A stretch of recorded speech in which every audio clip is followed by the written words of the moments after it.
So once again, welcome everyone who's joined us this morning for our Wheel and Anchor webinar on Sicily, Malta, and the Aeolian Islands. So just the logistics for this webinar, as per usual, if you would like to ask a question at any time during the webinar, or if you have a comment to make, anything you want to say, you can click on the button marked chat that's at the bottom right of your screen, and then that will allow you to send me a message and we'll respond to it at the appropriate time. So let's launch right into this webinar so I can tell you all about it. First of all, for those of you who are new to us, I'll give you a brief introduction about what Wheel and Anchor is all about.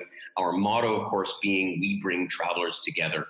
And the idea here, of course, is that we're a travel community and we're fostering the connection between like-minded people who have a passion for travel that is not just stuff picked out of a brochure in the travel agency. With all due respect to that kind of travel, it's all about trips that are curated by myself and my team, and for people who have a passion for travel that is a little bit out of the ordinary. And that's what we're about at Wheel and Anchor.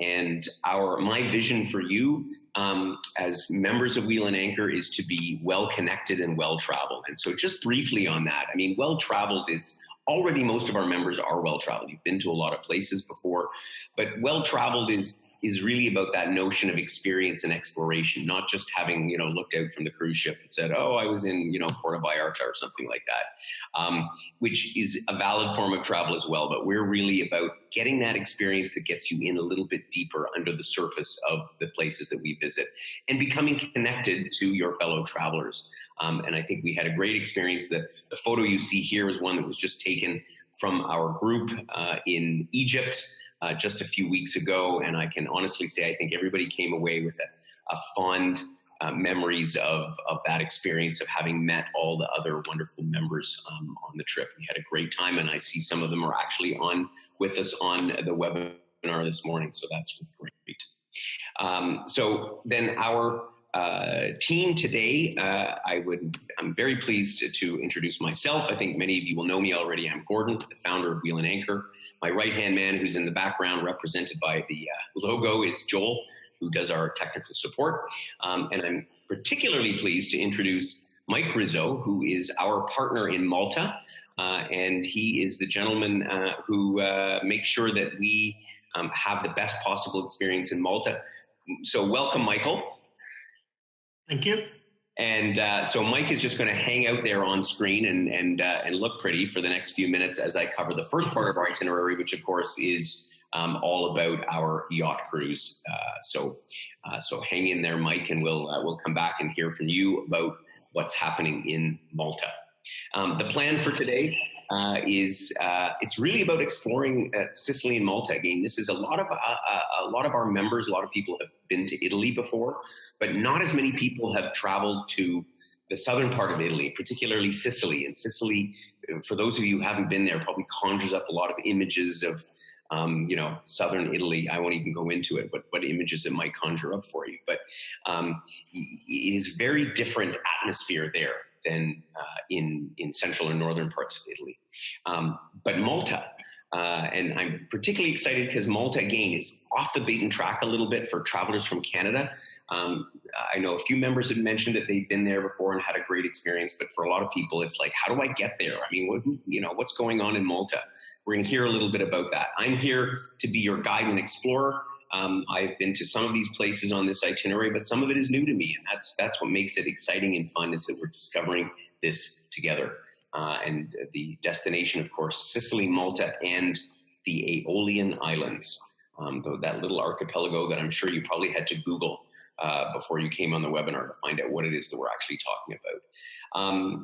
Just a brief sort of introduction or overview. We're talking about islands here, right? Sicily is an island, the soccer ball, as it were, to Italy's boot. And of course, Malta is a tiny island. I mean, Sicily is a huge island, being the largest in the Mediterranean. But Malta is one of the smallest island nations in the world, and quite densely populated, and very special in and of its own right. And it consists of a couple of other islands. And one of the things that's sort of an interesting factoid about Malta is that it's become quite a popular filming location because of the stunning coastline scenery. And I remember when I was there before, you sail in and you see these dramatic cliffs and these medieval cities perched on top. Scenery-wise, it is absolutely breathtaking. Let's look quickly at the map of our program. So we're going to be starting off by flying into Rome. That's going to be our gateway city in. For those of you in the Toronto area, you have the benefit of a nonstop flight into Rome, but for the rest of Canada, there's excellent connections through gateway cities in Europe. We land in Rome, we spend a night right at Termini railway station, which is the main railway station of Rome. There's an airport express service that links the airport. Super easy to get to. And we have a day and an evening in Rome before we get on board take the train down to Naples, which is of course a coastal city in southern Italy. We sail by yacht all the way down to the Aeolian Islands, around the east and then the southern coast of Sicily before making our way over to Malta. So let's jump into the day-by-day itinerary so I can give you a bit of an overview of what we can expect on this trip. So as I said, we're going to arrive in Rome on the first day, transatlantic flight, of course, from Canada. If you do, you'll probably arrive in the morning, which will give you the benefit of the afternoon to explore a bit of Rome on foot, on your own. I mean, Rome is a city that it's longer walks, but you can do a lot of it on foot. Take in some of these amazing basilicas, take in the Trevi Fountain, and wandering around in the evening time is a wonderful way to explore Rome. If you have not been to Rome before, then come in a couple of days earlier and take in the city at your own pace. I've been to Rome several times, and it never ceases to amaze me, the vibrancy of the city. So it's quite a great place to start the trip. And the overnight there allows us a bit of a relaxing evening, and we'll head off not too early in the morning. And we'll hop on a high-speed Frecciarossa, the express train that travels across Italy, and we'll head down to Naples, where we're going to transfer right over and jump on the Harmony G. So this beautiful yacht is going to be our home for the first 8 nights of this program. And this, just to say a few words about the Harmony G, is part of a fleet of family-owned yachts that I've worked with many times. I know the family reasonably well. I've worked with them many times in the past. And it's just a great way to travel because this ship only has room for 44 guests on board. So you're really in an intimate environment. It's got lovely facilities, lounge, sun deck, great food in the dining room. And it allows us to do an exploration like this, which simply isn't possible. The ports that we're going to, a lot of them are not really accessible by a big, gigantic cruise ship. So you can kind of come sailing in like your own private yacht, and it's a great experience and one that is becoming more and more popular. And I certainly favor it, as those of you who know me love this kind of experience for our guests. So we'll jump on the Harmony G, spend our first night on board. In the morning, we'll wake up to beautiful Capri. And, Capri is, the picture just says it all. I mean, it's a magnificent island known for the jet set crowd who have, multi-million-dollar villas here. The white cliffs and so on that make up Capri. And of course, it's known for the Blue Grotto. We're not actually going to go there because I find that the Blue Grotto is a bit of a tourist trap. There's an equally good or maybe even better one in Malta that we'll have a chance to see, right, Mike? The one in Capri has a lot of fanfare, but I find it's a little bit too crazy. So we'll be docked right underneath the town. We'll take a funicular ride up, and we'll have a guided tour around the central part of Capri. And it's, as I say, it's really all about what you see in this picture. It's just so lovely, narrow streets, lovely cafes and restaurants. And although we'll have lunch back on the ship after visiting Capri, the nice thing about this program that I find overall is that we'll do most of the tourings in the morning. We'll have the ability to have lunch on the ship. A lot of people will skip lunch and grab a snack along the way, because you know how it is on these ships as well, is that you get fed 3 very square, very good sized meals a day. So a lot of people will skip lunch and take some extra time to enjoy the town depending on exactly what our sailing schedule is. So we'll enjoy the first day in Capri. What an amazing start. We'll then head overnight, not far away, and head back to the mainland, to the Amalfi Coast, which once again needs no introduction. I know that many of our members have been, but the beautiful thing about the Amalfi Coast is you can always go back because it's just so breathtakingly beautiful that you could make countless trips there. So our stop will be Positano, which is of course the city that's like literally vertically rises up the cliff. And once again, the pictures really say it all. And many of you will have been there already. And we're actually going to spend most of the time here at leisure because just wandering around Positano is the best way to explore it. So we'll head out later in the afternoon, and depending on timing, depending on our sailing schedule, we will head past Stromboli, which will be the first of the Aeolian Islands that we visit. Now, the Aeolian Islands, if you remember back to the map, and again, you'll have to Google in and then zoom right in to be able to see them, because the Aeolian Islands are a volcanic archipelago that sit just to the north of Sicily. And a lot of travelers don't get there because, let's face it, it's not an easy place to get to. There's ferry connections from Sicily and so on, but it's just quite a bit off the beaten track. Stromboli is an active volcano, and we'll pass it at night. But it's one of the most, or if not the most active volcano in the world. So there's a good chance that we'll actually see the glow of the lava in the volcano as we're sailing past, which will be a great sort of a little introduction, a welcome, if you will, to the Aeolian Islands. And by morning, we'll have hit Lipari, which is the largest of the Aeolian Islands, and super picturesque. I mean, we'll obviously get off the ship. We'll head straight up to a place called Belvedere Quattro Rocci, which is a spectacular scenic viewing point where you look out and you see a good chunk of that Aeolian archipelago. So you'll get a chance to see these islands that have been formed by volcanoes, two of them, Stromboli and Vulcano, that actually still have volcanoes on them. We'll wander around through the streets of Lipari itself. There's a fortress, as you can see, with ancient walls. The interesting thing about this area, and what we'll find as we spend the next few days, is that there's a huge Greek influence here. I know it's Italy. We can always think about the Romans and so on, but it's the Greek architecture, the ancient structures that are here that are what are really, really remarkable. And of course, a lot of them are UNESCO World Heritage Site. As I said, we'll have time in the afternoon to enjoy a little bit of Lipari. We'll sail then sometime in the afternoon or evening, and we'll cross down through that narrow channel that separates Calabria, which is the tip of the boot of Italy, from Sicily itself, and we'll end up in Taormina. Actually, we'll dock the ship nearby at a town called Giardini Naxos, and we will head from here up to this hilltop town of Taormina, which has this magnificent Greek amphitheater. You get a sense of it here, but it'll also offer us the first glimpses of Mount Etna, which is yet another famous, even more famous and active volcano that you see off in the distance. So we'll get our first glimpses of that. It's one of the things that Sicily is named for.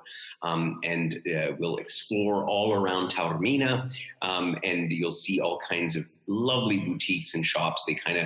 It's likened to like the Saint-Tropez of Sicily. So it's really a lovely place to spend the day. And in the afternoon already, we'll have to jump back on board, and we're going to sail down then to Catania. Catania I'll go on to Catania in a second, but let me tell you a little bit something, because I always like to drop in a little tidbit here about wine. And Sicily has its sort of own brand of wines. And of course, they grow the typical grape varieties that you will probably be very well familiar with. But the interesting thing about Sicilian wine is that it has a lot of parallels, a lot of comparisons to Burgundy wines. Because of the terroir, it's so-called cool climate grapes, because a lot of the grapevines are up on the side of Mount Etna. So even though Sicily gets very hot in the summertime, but because you've got vines that are up 1,000 meters above sea level, you get that microclimate that is similar to the region of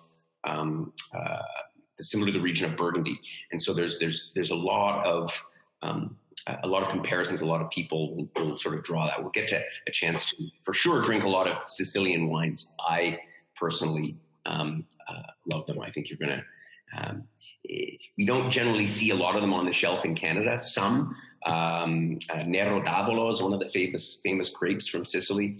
But here we'll get a chance to really delve into them, and in Malta as well. So, you know me, I like my wine, and I know a lot of our members like the wine too. So, as I say, after Taormina, we're going to head to Catania. Catania is a little bit further down the east coast of Sicily. It is the second largest city. It sits right at the base of Mount Etna. And a lot of people come to Catania, you know, big cruise ships will stop here, and, you know, the only thing they go in to see is Mount Etna, because you often only get to choose. You get one or the other. We have the benefit of actually driving up as far as the road will go, so that we can actually stand on the side of this amazingly active volcano that does still spew out smoke and so on from time to time. So if we're lucky, we'll get a chance to witness Etna in all of her glory. We'll head back into Catania itself and wander around these streets, which again has a lot of Greek influence, architecture. In particular, there's this very neat Fontana dell'Elefante, which is an elephant statue that they made out of a solid hunk of basalt that came out of Mount Etna. So there's really a number of things that are interesting to see here. But the main thing, again, that I know that our members like, and what I loved about this ship's itinerary, this yacht's itinerary, is that we have time to wander around. And that's the best thing you can do in Italian towns, is just wander around, have a glass of wine, soak in that atmosphere. From Catania, we'll continue on south, a little bit further down the east coast, down to a town called Syracuse. Sounds like the one in New York, has nothing to do with it, of course. It's the birthplace of Archimedes. And in particular, what they've done here in Syracuse is they have an archaeological park called Neapolis, where they have managed to, it's kind of like an open air museum that has a whole bunch of Sicilian ruins. One of them being the Teatro Greco, so another Greek theater that has survived the earthquakes and the volcanoes and all the rest of it since the 5th century. It's 2,500 years old, really quite remarkable. We'll also have a chance to drive to an island of Ortigia, which is quite nearby to Syracuse. We'll see some other really quite remarkable historical sites, and again, have some free time to enjoy before embarking on our ship. And once again, sailing overnight to Licata. So now we're going to sail down the east coast and around to the south coast to Licata, which is an interesting town, because the word Licata comes from the Latin meaning salty bay. And this is where a river meets with the ocean, and you can see the beautiful, you know, white cliffs, the coastline here. Again, very pretty. The city itself is quite a commercial town. So we're actually going to be heading over to the Valley of the Temples, which is where they have still even more amazing Greek monuments. And once again, a chance to enjoy a little bit. This will be our last stop on Sicily. We'll have gotten a good flavor of what the island is all about. I mean, Sicily, you could spend weeks touring just Sicily. This will give you a good flavor for it. For those of you who haven't been to Sicily before, we'll jump on our ship, then sail overnight, and then boom, we're off to Malta. And in the morning, hopefully after the sun rises, we will sail into Valletta, which, when you sail into the harbor of Valletta, I tell you, it's a remarkable experience, because it's this. And this is where I'm going to, you know, Mike is going to chime in and tell us all about what Malta is all about. But I remember the first time I was in Valletta, and it's hard to imagine this real sort of fortress-like or fortress city that comes right up to the harbor. I mean, it's so striking. I don't know of how should we say, sailing into a port that's quite like Valletta. I mean, I find it really amazing. So we'll pull into Valletta, and we'll say goodbye to our yacht Harmony G, and then we'll be in Michael's capable hands for the next 5 days of our trip, and we'll really get in depth into Malta. So Mike, okay, your turn now. I've done all the talking, and I'm very curious to hear. I've done a smattering of Malta. I thoroughly enjoyed the time that I spent there. And yet there's so much to see on this little island. I hate to tell you, it's a little island, but which has its benefits because you can get everywhere in a day. So we get to stay in the same place for a whole 5 days. And Michael, the first day we're going to be seeing Valletta itself, and we're going to. What do you find that guests, travelers coming here, think is the most exciting thing about Valletta? Look, it's great that you're going to be coming by boat. What really put Malta on the map is the harbour that we have. It's a natural harbour, and in the days before planes existed, the only way to travel was by boat. So that's why so many people came and made Malta a great place to stop, to repair their boats, repair their bodies, get some rest. So it's fitting that you're going to be arriving by boat. As you said, Valletta was constructed as a fortress city. So when the Turks were going around pillaging everywhere, the Knights of Malta decided, let's create a fortress city to keep people out. But now, obviously, we're welcoming people such as yourselves in. So as you said, yes, when you do come into Malta, people have said it's one of the most beautiful natural harbours in the world with the fortifications all around. And that's what will be welcoming you to Malta. Oh, yeah. It's say sailing in and experiencing that harbor, and we'll have more than one opportunity to see that harbor, to see the three cities. In fact, after spending our first night in Malta at our hotel, which is a beautiful seaside hotel, up a little bit further up the, I guess, what would you call that? It's sort of the north coast, right, where we are. Yes. So we'll spend our first night up there and learn a little bit more about Maltese culture.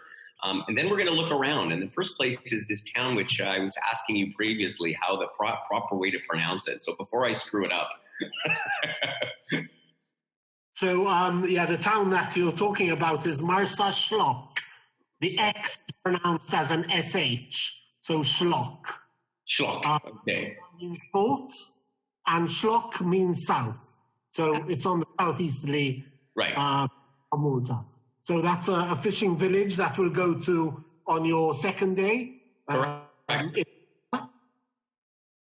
And there's also a market there. It's going to be a Sunday, so there's a Sunday market. So you'll have to go through the market there. Perfect. Love markets. There. And then we'll be going back to the three cities, which is in the Grand Harbour where you would be arriving. Right. And those three cities, tell us just a little bit about that. These cities of Birgu, Senglea, and Cospicua, they sit right across the old city of Valletta. That's right. Basically, there was nothing there. The old capital is called MDINA, and it's up on a hill.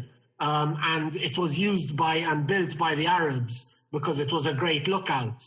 But when the Knights came to Malta, they said they were given the keys of Valletta, but they said, we want to be close to our boats where they're parked in the Grand Harbour. So they developed the three cities with beautiful fortifications, and they made it their home.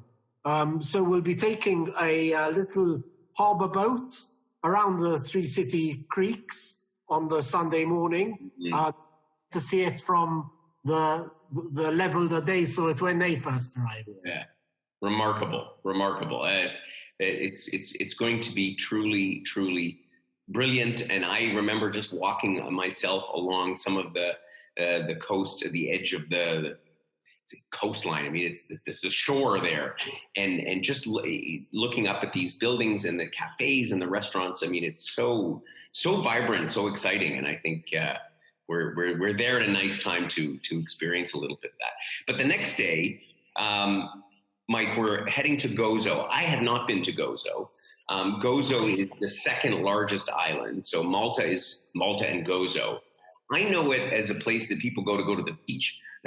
But there's more to see it than that. I think it's not, I mean, those that everybody wants to go to the beach, they're welcome to, but tell me what else about Gozo, because I'm particularly intrigued about that, having not been there myself.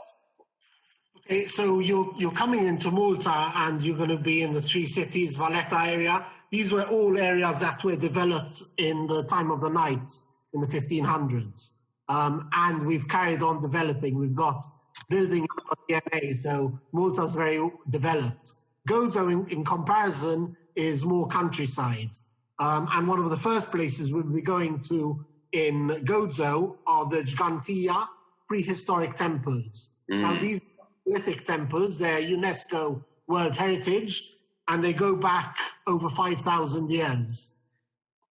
It's remarkable because, you know, we, as I say, I just came back from Egypt with a bunch of our members, and we don't really think, I mean, in Europe, you tend to think of about 1,000 years, maybe 2,000 years, but the fact that these are 5,000 years old, you know, essentially within Europe, is remarkable.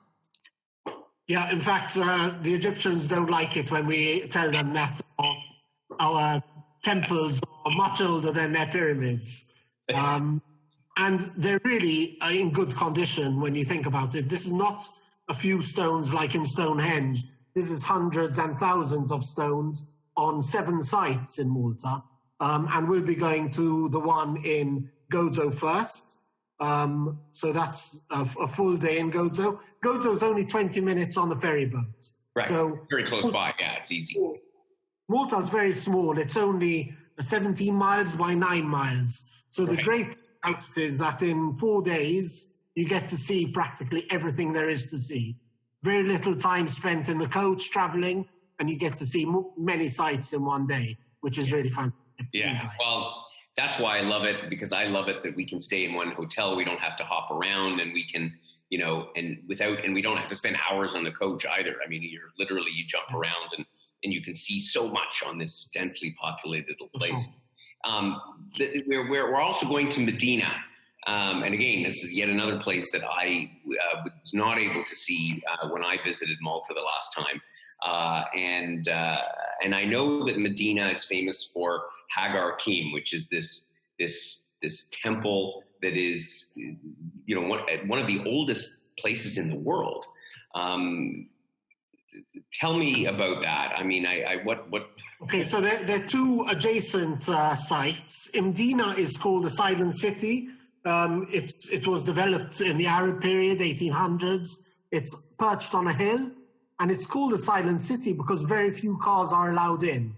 So it's mainly pedestrianized, very easy to walk. It's very small, very easy to walk around. It's really one of my favorites because it's very pretty, fantastic panoramic views from there. And nearby we'll be visiting Hajar Im, which is also one of the UNESCO World Heritage Sites. Again, another temple. And then we also get to go to the Blue Grotto, which is similar to what you've got on the Amalfi coast. But that's, again, very short distances. So it's a hour on a small boat, and you spend very little time actually traveling to the Blue Grotto. Yeah, huge lineups that you have when you go to Capri. I mean, you know, you spend hours there, but I'm sure in Malta it's a lot more easily accessible, which again makes it a great experience. Yeah, well, again, it sounds like a lot. We've left the whole last day at leisure, because again, that's the way we like to do it at Wheel and Anchor is to give time to go and explore on your own. I can very well imagine that some folks may want to just go back to Valletta and the 3 cities to explore that area. What are some of the other things that one might want to take in, you know, on their sort of last day without making it too busy? Valletta is a great place to go back to, and it's really easy to get to either using public transport or taxis. So that's a good idea. You also mentioned some people might be interested in wine tasting. Yes, wine tasting. Yeah, we can organize that. The great thing is that Malta doesn't make much wine, and most of the locals drink all the wine that is made. So this is probably your only chance to get to taste Maltese wine. And we've got some award-winning wines. So if anyone is interested in that, we can help you organize a mini tour for that. Yeah, we're definitely in. Sign me up for that.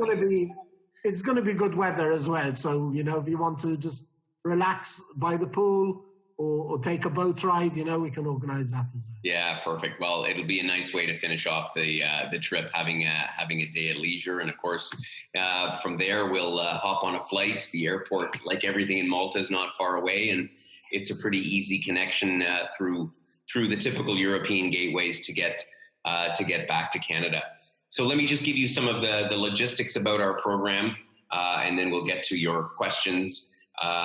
First of all, the pricing, of course, everything we do is in Canadian dollars. We have different categories available on the ship. And so you can see here, starting at about 67.50 Canadian. The price on the left is for double, so per person in a twin sharing cabin, and on the right is for singles. All of this, of course, will be in the brochure, which you're going to have in your inbox within moments of this webinar being finished. We just have the brochure all ready to go. What does that all include? Well, of course, pretty much everything that we just described now. So all of your transportation, the ferries, the rail tickets, the cruise, which is 8 nights in duration, and all of your meals aboard ship. We do 2 meals a day while on land because we feed you so much on the ship. You won't be able to eat anymore after that. and of course, all of these wonderful sites, all of this touring around that we're going to do in Malta. And as per usual, you know, there's no sort of hidden fees, the service charges, taxes, all that stuff. And then you get the services of your host, which in this case will be myself. I'm looking forward to hosting this trip. And what's left out is airfare, which we're again happy to assist you with, and then your insurances and any other beverages and so on that you may want to have and enjoying along the way. So, as I say, as per usual, pretty much everything is included. Airfare wise, you're looking at around $1,000 to get into Rome. So I think it's pretty reasonable. From the West Coast, it's a little bit more because of the what we call open jaw, so flying into one city, back out of another. There may be other ways to do that. It's quite far off because we're talking about May of 2021, so we can't really even look at flights before this coming summer. So you've got time on that, but just for budgeting purposes to give you a sense of where you're at price-wise. So we'll now get into the questions, and I'm sure there'll be some for Michael as well. So if so anyway, please type in your questions, if any. I've already see a few of them that have come in already into that chat box. And so starting off with a question from Alina, if we come in a day or so earlier to Rome, are transfers included? Yes. So the way we're doing it to make it much, much easier is that we are staying very close by the Rome Termini railway station. And which has an express link to the airport. So we're going to give you a ticket for that airport express link. And, you know, my policy is I try to meet everybody that I can, if not at the airport, then at Rome Termini station. So we do that on purpose. So absolutely, if you come in a couple of days early, no problem. Your ticket will be valid for any time that you arrive. Of course, weather is a good question. I have a question from Rita, what the weather is going to be like. I think that May is the best time of the year to travel here because it's not too hot. You know that Sicily, Malta, any of this part of Southern Europe. Mike, what is the temperature usually like in Malta at this time of the year in mid-May? Mid-May is warm. We're looking at 25 degrees Celsius. So I'll just convert that. Are you comfortable with Celsius or? Yeah, we're Celsius people. 20 to 25, it's a good time of the year to be here. Not too hot, and definitely not too cold. Yeah, exactly. Then one other question is, what money is used? Yeah, well, the good thing is that we're in Italy and Malta, so it's the euro throughout. So it makes things much, much easier. Is that you're only dealing with one currency and euros, and of course, being Europe, credit cards are accepted just about anywhere, so it's makes the whole thing super easy. Then I got another question from Jane, and this question I'm going to have to defer to you. What's the food like in Malta? We all know what Italian cuisine is like. How would you describe Maltese food? What's special about it? Look, Maltese food is a mix, mainly from European countries. It basically comes from the kitchens of the knights. The knights came from 8 languages. They were the countries in those days. So Provence, France, Spain, Portugal, Italy, Germany, and the Brits. So our food is a mix of pasta dishes. We've got our main dish is a rabbit dish. We're surrounded by the sea, so there's seafood and fish. Yeah. So a bit of everything. We do have quite a British influence, as you can probably tell from my accent. So we all speak English, so you'll get by very well. A lot of people also speak French. We do all speak Italian, and we have our own language, Maltese. Yeah, of course. And Maltese is an interesting language in and of itself, but we'll have to wait and see what that's all about. I have a question for you. Is there such a thing as the Maltese falcon? There is, apparently. I'm not an expert on these things. Anyway, it's one of those questions everybody asks me all about. It's not just a movie, but there apparently is a Maltese falcon. So, and I think you can even go to see them there. So, just a couple other questions I want to address before we wrap up our webinar. Will there be swimming off the boat? Is a question asked by Greg. Well, at this time of the year, and with this particular itinerary, is the practice that we've had on this ship and the other ones in the fleet is that if the conditions allow for it, if the sea is calm enough, and if it's warm enough, up and around Sicily at that time of the year, it's still going to be a little bit chilly. So I would say it's probably less likely that we would swim off the boat on this itinerary, given the time of the year and how cool the Mediterranean can be. But when we're in Gozo, I think we'll have a chance possibly to hit a beach. Will we not, Mike? Maybe? We don't have that planned in the itinerary. Having said that, hotel where you're going to be right on the beach. Yeah. St. Paul's Bay, you've got a choice of about 5 pools, and you've also got the Mediterranean Sea. And where we are in the Mediterranean, the shoreline is quite shallow, so it tends to warm up quite well. So by May, it should be warm enough for northerners to swim, let's say. Yeah, okay. Well, so we should be accustomed to it. Yeah. Okay. We tend to swim towards the end of May, beginning June. Yeah, I can understand that, but hardy Canadians are used to the cooler water. One more question I got here about the drinks on the ship. If the drinks on the ship are expensive, I would say that they are reasonably priced. They are, for your regular alcohol, they are on average less than we would expect to pay for, beer and wine and so on in Canada. So I would call that reasonable. It's not overpriced like you'll find on some ships. Then I have another question here from Jean. If there's a swimming pool on the boat, no, this ship is a bit small. It's a yacht, and it does not have a swimming pool on board. And at the time of the year, it's with the temperatures that we'll be having, which will likely be in the low to mid 20s, it's not really necessary swimming weather other than when we're in Malta at this lovely seaside hotel or at one of the other spots around Malta. That'll be the time to take a swim.